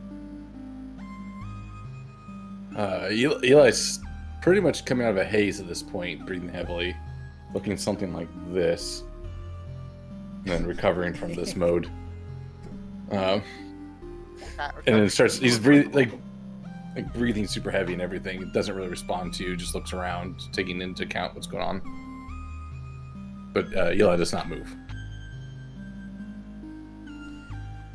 The creature stands up, turns its head and looks over its shoulder. Kind of in an opposite direction of the way it was going, back into the forest and deeper into the glowing woods, where you can see, as it gazes in that direction, a thin line of fireflies kind of dances between the trees, illuminating what looks to be a path, and then it looks back to all of you all.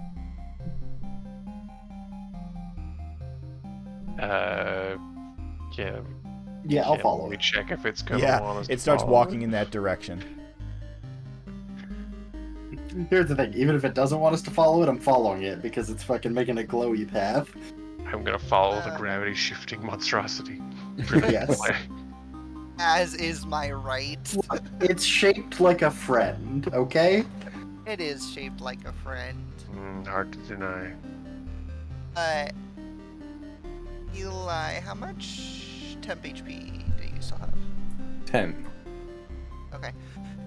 Luna is gonna come out. Congratulations for her. You lose the temp HP, I regain it, and then she Oh, immediately... the remaining temp HP?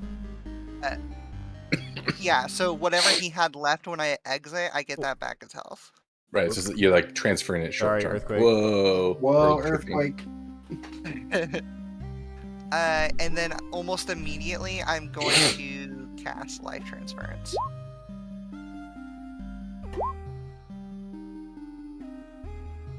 So you shift your HP to me? Is that how that works? You gain 46 HP. 46? Oh, It 4d6. says- Never mind. No. 48. I take 48 damage, and you regain twice the damage wow. I take. Oh. What? I That's took insane. 23, and you gain. Well, I'm back to full life. And I'm Feel below that. half, finally. That definitely, you like kind of like finally shakes out, like eyes like undilate back to normal. Whoa. It kind of looks awkward, honestly. It doesn't really want to say anything. Just sort of looks you up and down. Oh, let's follow this thing. So And as just and put his after rifle you and do that, goes. Lunellis, you and Eli are kind of hanging back as Null and Stalker a little bit further ahead, walking through the forest after this. The large creature pauses a moment to make sure that everybody, seemingly to make sure that everybody's following it. It absolutely is giving that vibe of like, you know, like following like a dog or an animal of some sort. Like it's realized that you've saved it, you helped it. Foxes in Ghost of Tsushima. So you continue following this creature through the woods for a couple minutes. The path of golden glowing fireflies leads deeper and deeper as you pass by the glowing fungi on the trees, and in the periphery you start to see smaller creatures starting to follow as well, like rabbits, squirrels, other little rodents. Birds are flitting from tree to tree, seemingly woken up by the movement of this creature through the woods. And you eventually come to what looks like a larger kind of open grove that is next to a cliffside. The cliffside overhangs the grove a little bit, where vines and moss kind of drape over, creating a small covered cave. And as you approach, your hearts drop as you see another one of these creatures laying on the ground beneath the overhang, lifeless. Oh.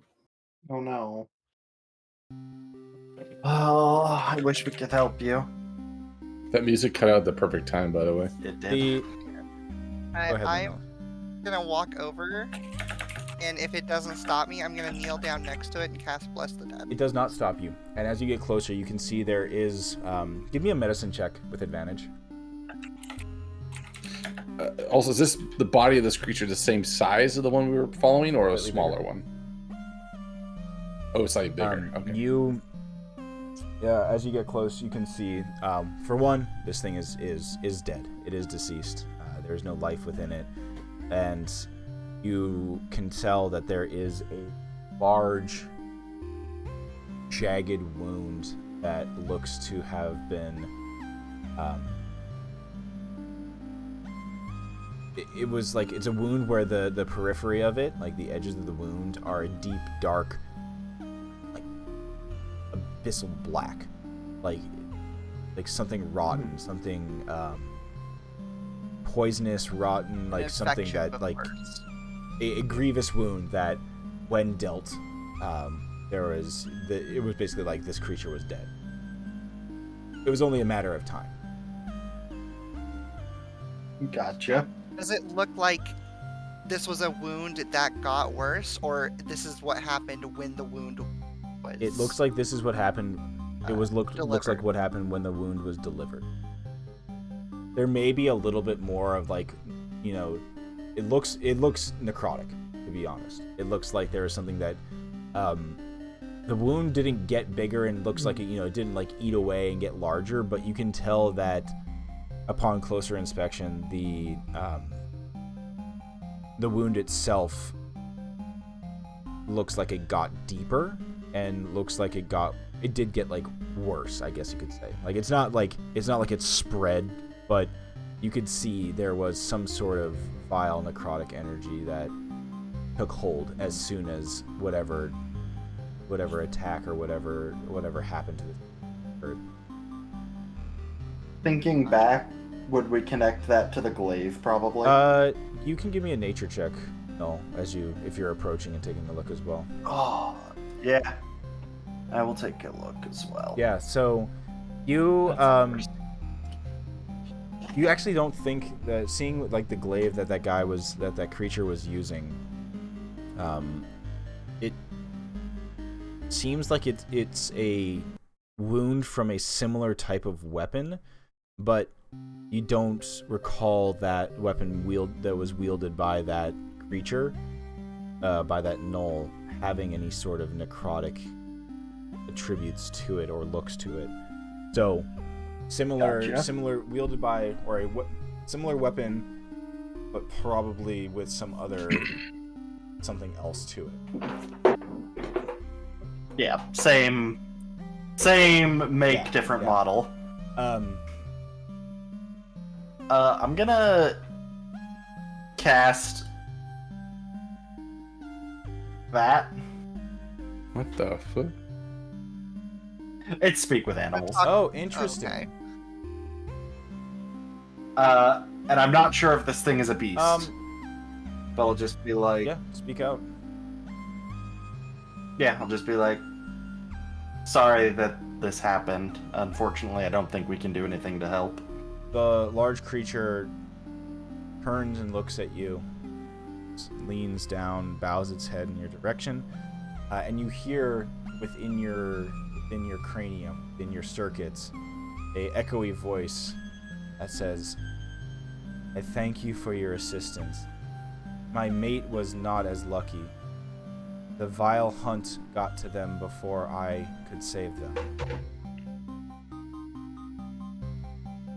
I just give a sage nod to that.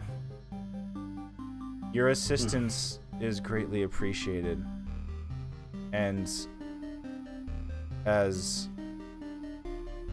sad as this may seem, I would not like my mate's body to go to waste. Gnarly.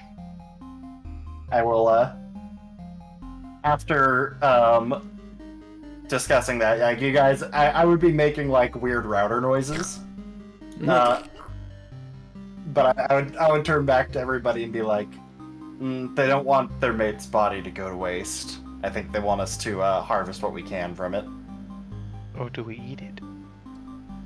I'll be like, I'll turn back. It's like, so you'd like us to harvest what we can that's will be useful for us? Is that what you're asking? There's a nod, and I would like Lunellus to give me a nature check with. Ooh. Cool. So as you hear Null explaining that the idea would be to harvest from. You take a step back and look over the body of the deceased mate and realize that there's still some energy. There's a small moat of dust, of rock, that is still accumulating between the horns of this dead creature. And Go ahead. and well, that could absolutely be, if carefully harvested and taken from this body, that horn could absolutely be used as a weapon. I will. Use the horny. Oh, no, if you think that this is what it wants and you don't want it to go to waste, as you say, I was asking what we should do with it and after we're done. But I defer to y'all's judgment of what's most valuable here. I'll look back to it when we're done. Would you like us to bury what's left? I don't know what tradition. It shakes its head. Your it shakes kind its has. head, and you hear, take what you can, harvest what you can, and the rest will go to the forest.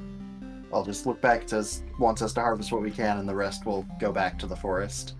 I don't know if you guys want to try and eat its meat. I don't eat meat. I don't eat. But you seem to be eyeing something there, Vanellis. I am currently very carefully trying to figure out the best way to do this.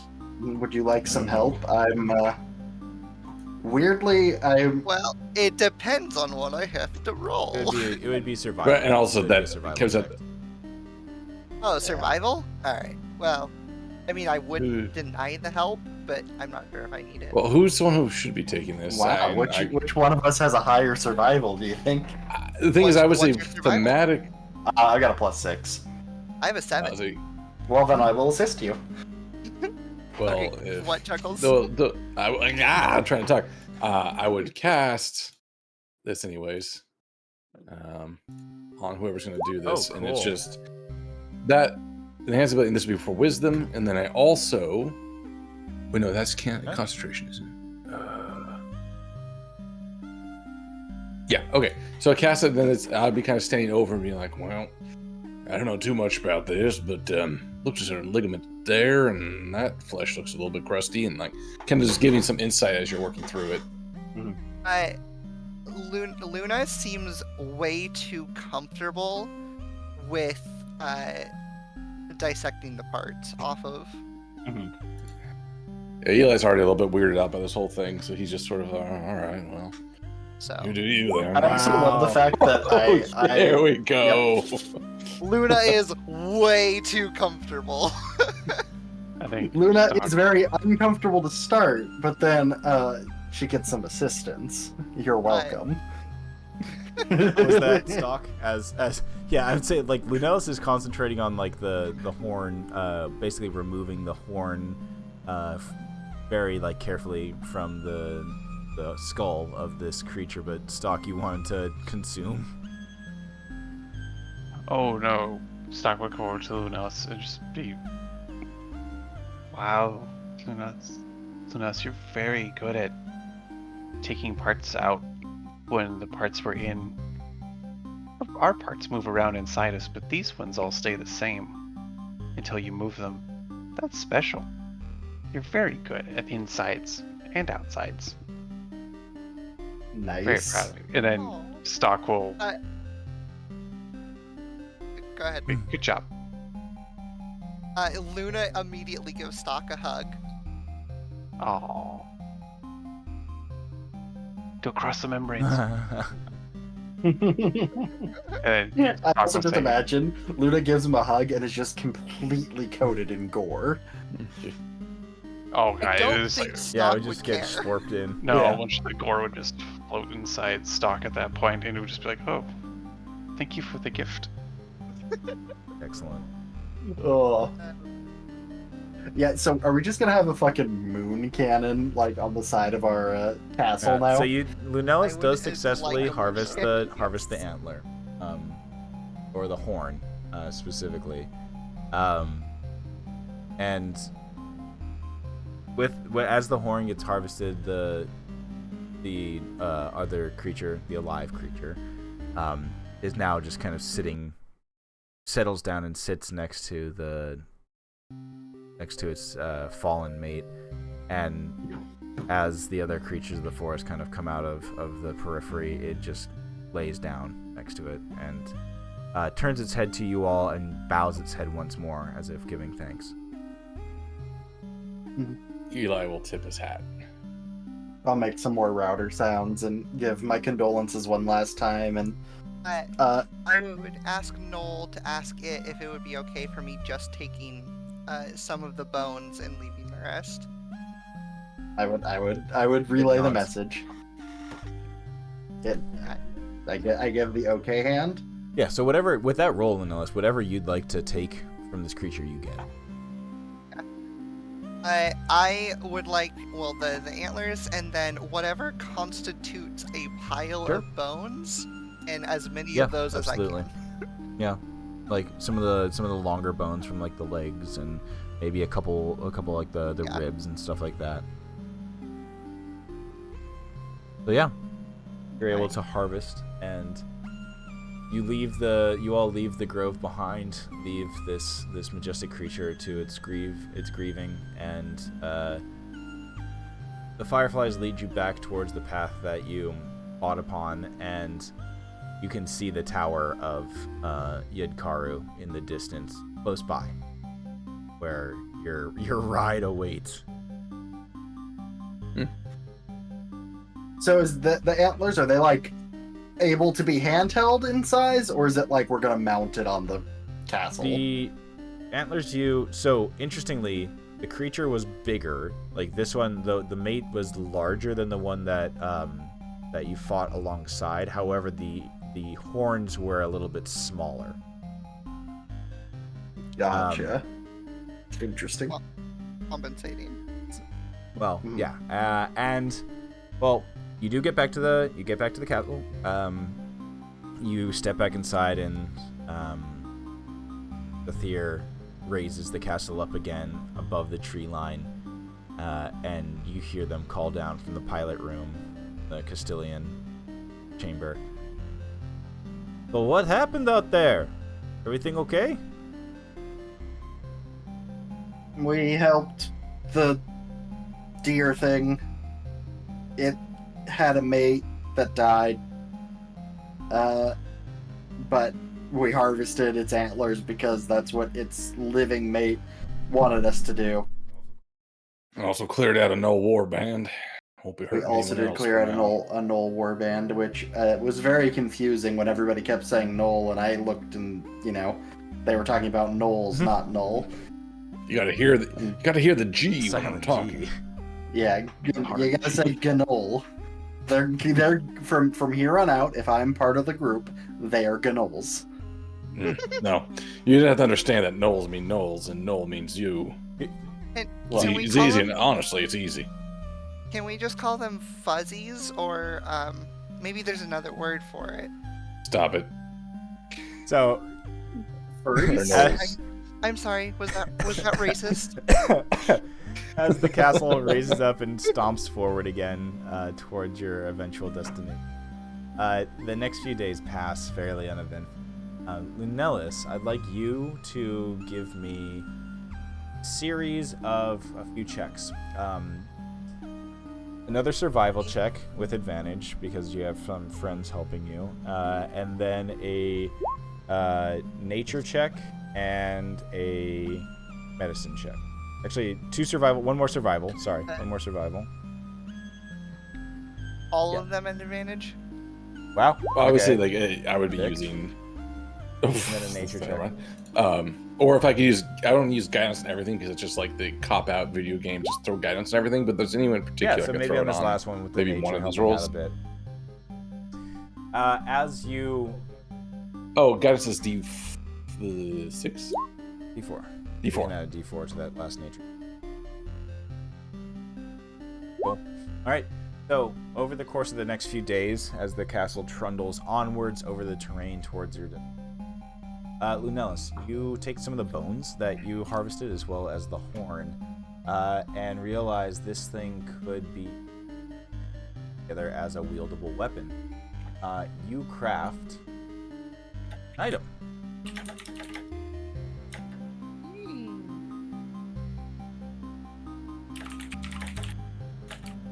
Oh my god, that's a Dark Souls weapon. Ooh, Neat. Colossal weapon. That's Reset. so cool. But you craft a giant scythe. Yes. That's so cool. Scythes aren't weapons. I It's don't a, sorry, care. It's a large scythe Actually- is crafted from the horn of the Lunacera creature. Well, that's fitting. Lunacera. Well, I mean, if any of us would use that, It's fate. it is. I will send over the stats and share them soon. Create the item in the game. But Okay. it is a glaive. I would say you get to be proficient with it, which is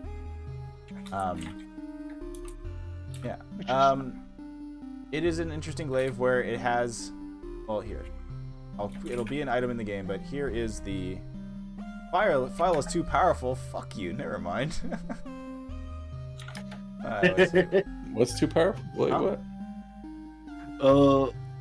The means it's too big of a file for Discord. That's all. Unless you have a nitro. The druids can use javelins and quarterstaffs, but they can't use Glaives are like glaives. massive What the weapons. fuck? That's why. Javelins and quarterstaffs are both simple weapons, and So glaives the are TLDR, a martial this is the weapon. Crescent Cleaver. It has a gravitational pulse ability. Whenever you hit with the weapon, it gains a charge. A pulse emanates, saving throw, and you gain a charge. You can hold up to 8 charges, and you deal more damage, or force damage, equal to the number of charges the weapon currently has. And then you can expend all charges to launch wow. a moon. Hell yeah. Do you have to have 8 charges for that? Oh, it's skill. Oh no, all charges. Yes, you need to have. Excuse me, holy fully shit. Charged. Oh, yeah. Oh, Okay, no, no, I was no. like, On a doesn't failed scale save, the with it, creature you takes have to 1d8 get the bludgeoning damage for each charge the scythe had. That makes sense. Okay, so it goes up to That's 88, so it's fireball. Cool. No, wait, That's that's better than awesome. fireball. Yeah. And it Really cannot cool gain weapon. any. So once you use it, you can't gain any more charges until long rest. That seems pretty That's not too reasonable. bad. Does it, if you get a charge, does it stay permanently? Yep. It doesn't have a, or like, well, not permanently, like until you rest, same thing, right? So you could, over the course of several battles, potentially Correct, charge yeah. this thing up. Because the other thing, if you're getting +1, wait, Charges last Oh, for there we 1 go. hour. there it is, okay. And you do extra Well, damage per charge? I- 'Cause- yeah, that's really I powerful. do have a pile of bones and animate dead. All so- right. I'm gonna use It's them just too. gonna be like a hodgepodge It's skeleton. yeah, it's gonna be this amalgamation skeleton. Oh god. Skeleton homunculi. Oh, All right. Well, the castle trundles onwards, and we end the session with you arriving outside a town, or Sari, which Luna absolutely would have taken the time during those days to check in on Eli. Oh yeah, and actually with that, you would very much get a more distant.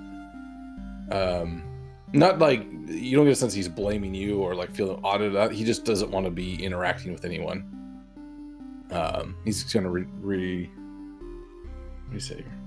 not recalled, but withdrawn a bit. Because he'd been getting... Yeah, because he'd been always a little gruff, and then kind of interactions we had with Automata, or not Automata, but the fuck, what am I looking at? The last city we were just at. With, Sylvania. yeah, so like really he kind of like opened up a bit, and then since he went feral in the fight and just things, he's just a lot gruffer. Yes, no grunts, not being very open. She wears her awkwardness on her sleeve several times, like going over to ask him a question, like mouth open, stops, closes her mouth, turns around, and walks away. And he just pulls his hat down lower if he's taking a nap or just pretending to. Nothing particularly aggressive or like off or explicitly like get away from me. Just don't talk to me. Noel will probably like see that Lunalis wants to ask something and tries to offer assistance and is probably wrong most of the time. Let's go. That's why it took so many days to build this weapon. Yes. I feel like Null is a very confident character with zero justification for it. So, most of the time when people are confident. True. Not me. So, we end the session with you arriving at the gate town of Cursed. As you arrive, the castle begins to descend, and you look out over what this whole town looks like. Immediately, the odor of rusty metal stings every breath that you take. Ahead of you lies the gate town of Cursed, a dismal-looking community surrounded by what looks to be a giant wall. Hulking sentries mind the barrier and oversee an open gate into the town. As you near the gate town, Mimir chimes from within stalk. Its eye sockets flicker like a dying candle flame. Mm-hmm. Oh, this just sounds like a Fallout town. It is. But you see these sentries, are they like No, machinery they're or like organic things in armor? Okay, on the wall. some sort of creatures in armor or something just on the. Okay, got it. That's roll end for the evening.